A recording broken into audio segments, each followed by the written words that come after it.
She makes like video content of old games, like I'm sorry, Juggernaut. baby. If you're gonna have these conversations, can you please let me know? I'm sorry. Yeah. They're being insanely loud. I am. I'm sorry. I was too loud, guys. I gotta feel in trouble. I'm sorry. My wife wants to go to sleep. I'm sorry, guys.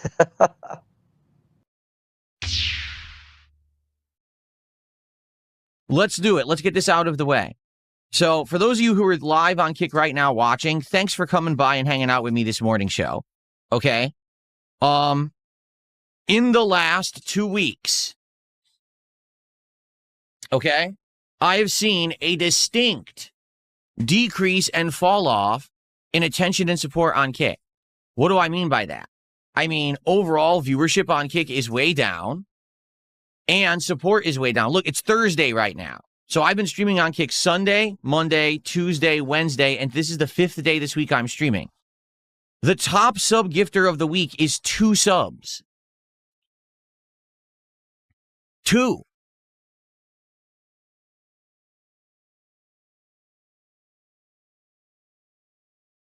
I don't know what else to say. Look at the weekly top kicks, right? Yes, detractors are jealous actually gave a bunch last night, and that was good because we got the pop-ups that are now working. So they did 500 kicks. Outside of that, we have someone with 5 kicks on the leaderboard for the top 10 of the week. Do you see? And before people say dumb stuff like, oh, well, you get KCIP, Phil. It's nothing.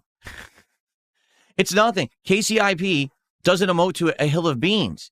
You understand that KCIP, okay, only adds up and becomes relevant if you have a viewership. Like if I had 300, 400, 500 people a day watching me, maybe 1,000 people a day watching me on Kick, then KCIP income would be significant. Okay? As of now, getting 50 viewers a stream, it's nothing.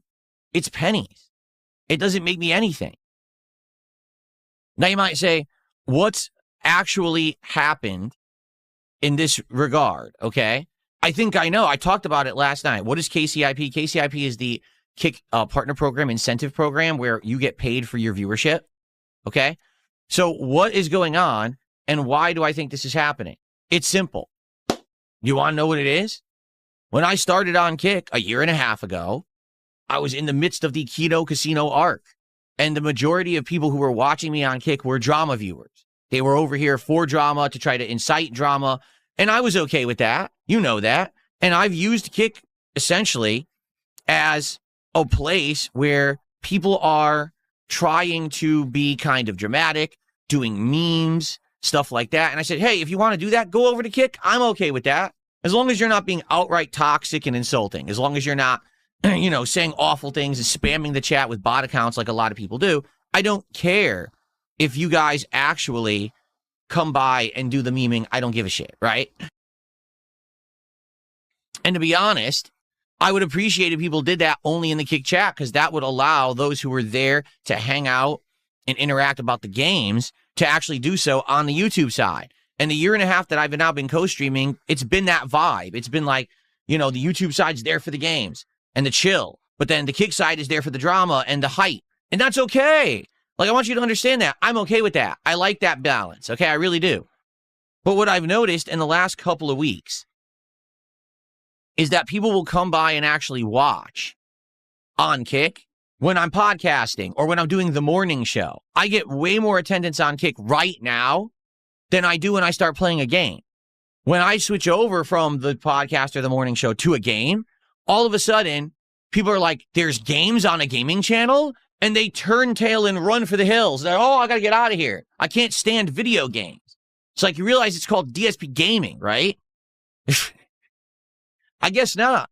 I mean, literally people came to the channel, I guess, a year and a half ago, expecting, honestly, expecting to do like drama content all the time. And I outright even said a year and a half ago, I wasn't going to do drama content all the time. I wasn't. Okay? I was going to do it every once in a while for variety. And it's okay to do that, you know, to mix it up and to do variety, as long as that's not the end all be all, right? But some people just didn't seem to understand that. And now it seems like no matter what game that I am playing, all right, Kick complains. So I'm playing Mouse PI for Hire. Oh, this game is incredibly boring. Soros. Oh, this game is incredibly boring. Yesterday I was playing the conclusion of Pragmata. Why is he playing this game? This game is boring. Dude, I can't make you like video games. I can't make you like video games. There's nothing I can do to convince you that video games are good and entertaining and fun. I like them. I have an audience for them. The streams in general are doing well. So it's not me and it's not the games. It's you. If you're on a gaming channel and you're complaining games suck, I can't make you like video games. Okay? I just can't. Now, I do want to do more variety content. I do. I like variety content. I don't like just doing the same thing all the time. I like doing the morning show. I like doing the DSP, the Level 1 podcast. Okay? I really do that. I like talking about different topics, news, reacting to videos, and the like. I enjoy doing this. I like the variety that I've been putting out. Okay? And I want to keep doing it. I like the fact that every once in a while, if I feel like there's something hot or interesting going on, I could jump into it and add something. Okay? There you go. So, good stuff there. And I hope that you will stick around. Like tonight, we are doing this special react. Come by, hang out on the Kick side, go crazy. Who cares? Go for it, right? That's what it's all about. Okay?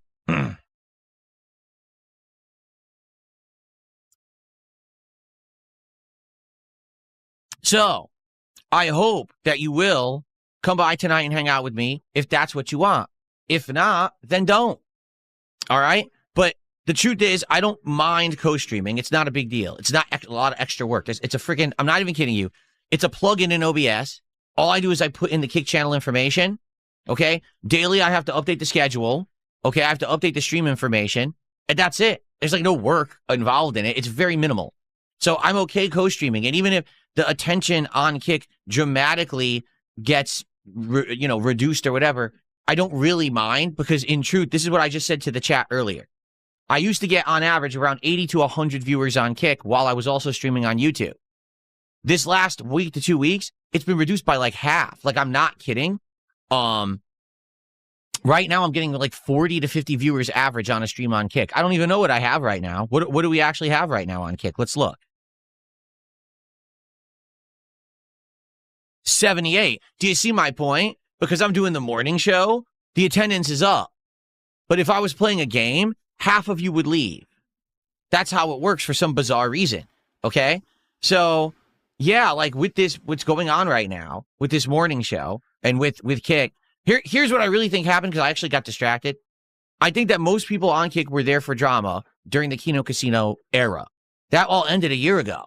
Okay? And what you've seen in the last year is that, yes, every once in a while, if I want to stick my toe into the lake of drama or reacting content or whatever it may be, then there's some attention there. But outside of that, for the most part, I'm just a gamer. I'm just here to play games and put out gameplay streams, which is the name of the channel, DSP Gaming, right? So what's happened is people finally realized, oh, Phil actually isn't that big of a deal. Like, even though Kino Casino talked about him dramatically, endlessly for a very long time, actually, in reality, it's not a big deal. Like, he doesn't really do anything worthy of drama, so we're not going to stick around to watch him anymore. We've moved on, right? We're moving on to whatever it is, whether it's the quartering or whatever the casino's after today or whatever, right? So because of that, people aren't sticking around on Kick anymore. Well, guess what? The truth is, I don't care. I'm not going to change my content for this audience. I'm not going to say, I'm losing my Kick audience. I'm going to now change everything. I'm not. Now, it just so happens that something very pertinent is going on in the realm of reacting, and I'm going to react to it tonight because it's pertinent right now. But that does not mean that I'm going to change all of my content around to try to get back 50 more viewers on Kick a night. And to be honest, because I said this in the chat earlier this morning, right? Here's the truth. I don't make a lot of money on Kick because of the viewership. Do I make money on Kick because of people contributing? Yeah. When people send kicks or do subs, that's where the income comes on Kick. Not from, because I got a whole bunch of views. Here's the truth. I used to get 80 to 100 viewers a stream. Now I get 40 to 50. Do you want to know the difference? Pennies. Pennies. Because I wasn't making a lot on the KCIP program anyway. You need to have, I'm not kidding, probably 500 to 1,000 consistent viewers on Kick to make any kind of significant income with KCIP. That's the truth. If you don't have that, then it's a little bit of extra, pennies in your pocket. And do they add up over time? Yes, they do. but it's not anything crazy or significant. So I don't really care that I have 50 viewers instead of 100. It's not a big deal to me. All right. I do wish, honestly, I could have more people who come by and hang out for games, but I can't make people who came originally for drama to stay for games. I can't make you like video games. That's not my job, is to convince you that video games are good. No, it's not. If you don't like it, then, I'm never going to convince you. Okay. So the truth is, I hope you guys will still hang out. I like having that audience. I do. I like that rowdy audience of silly people who are going crazy and saying and doing silly stuff. I like that. I enjoy it. Okay. But I'm not going to bend over backwards for it. I'm not going to sit here freaking out about it. It sucks that there is a decline, but I'm doing good. Like, overall, my streams are doing well. I'm doing very good pretty much no matter what game I'm playing. I'm doing pretty good. Look at that. So I'm going to do some shout outs now for contributions that have come in. All right. And then we will get to saying, hello, what's up, Chris? How you doing? People are saying stuff. They all want me to respond. Let me do shout outs and we'll go from there. Okay. All right. I appreciate that. We've got Rebecca's Old, who did 500 kicks and says, I thought you don't like drama. I don't like focusing on drama. It's not the end-all, be-all of who I am. Every once in a while, if there's something that I feel applies to me and I can add something unique or different or interesting, or if I find it interesting, I have the right to do whatever content I want, and you like it. You understand that? If everyone else on the internet thinks it's fine to dunk on Phil, steal his content, meme about him, then I can do it to everybody else whenever the hell I feel like, and you will like it and enjoy it, and you have no right to criticize it, period. Thanks for 500 kicks.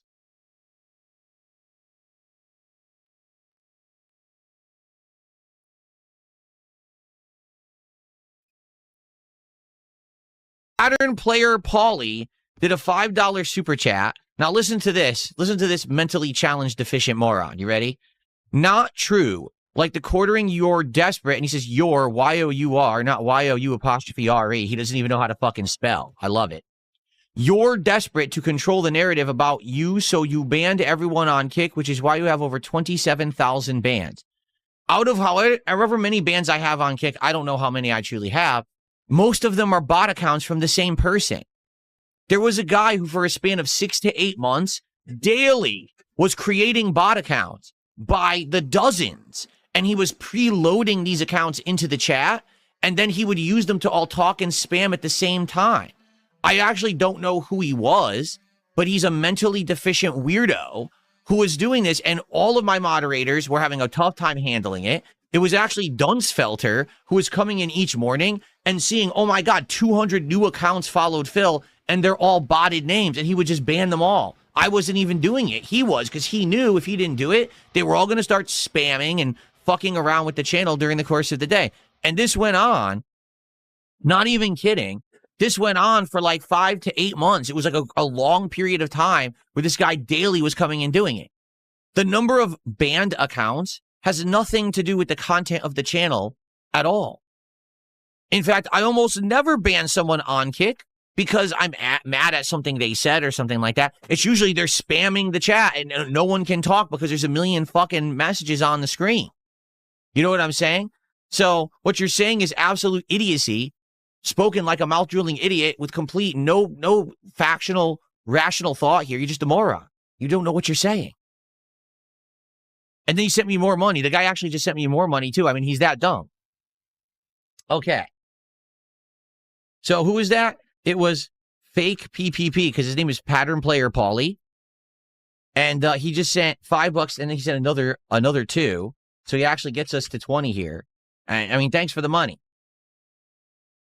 Okay. Eat your tea is a lost cause. Phil is a black hole. Phil is an endless e-beggar. And no matter what, if we support him, he's just going to piss it all away. Well, that hasn't happened for 2 years now. Now, the narrative hasn't changed. Every idiot on the internet still wants to push that old narrative and completely ignore all of the improvements and changes that have happened, because if they acknowledge them, that means their narrative is broken and they don't have any content to make. You see, you can't do another documentary on me saying that I'm an endless e-beggar that never improves if I actually stopped begging and everything's improved. You can't constantly clip me and say this and that about me when it's not true, unless you push the narrative. So, yeah, that's the truth, is that I feel that at this point, even if we're doing something that's not working, I have the ability to find something else that will work in its place, and it's fine. So I'm not really worried anymore. Really, I'm not. I used to actually be nervous about, man, what happens if this game doesn't work? What happens if this project doesn't work? Tonight, we're going to do a React stream for the first time in a year and a half. If it goes well, awesome. I've got not only all this stuff lined up to make it work, I got all the technology and everything to make this awesome. I got my editor ready to make an edited version that hopefully will, catch some attention in the algorithm so people will actually watch this thing. Okay? So I've got everything ready and lined up for success. If it's not successful, no big deal. We go right back to what we were doing and we have fun with full-time gaming and all that. Who cares, right? That's what I mean. I'm now in this level where I can just do things whenever I want, however I want. And if they work, great. And if not, who cares? Move on. Honestly, I really have no excuse. Like when you guys tell me, hey, try this, do this. Why wouldn't I? Give it a shot. Now, there are some exceptions, but for the most part, yeah, I'm willing to do things and try things that are within reason.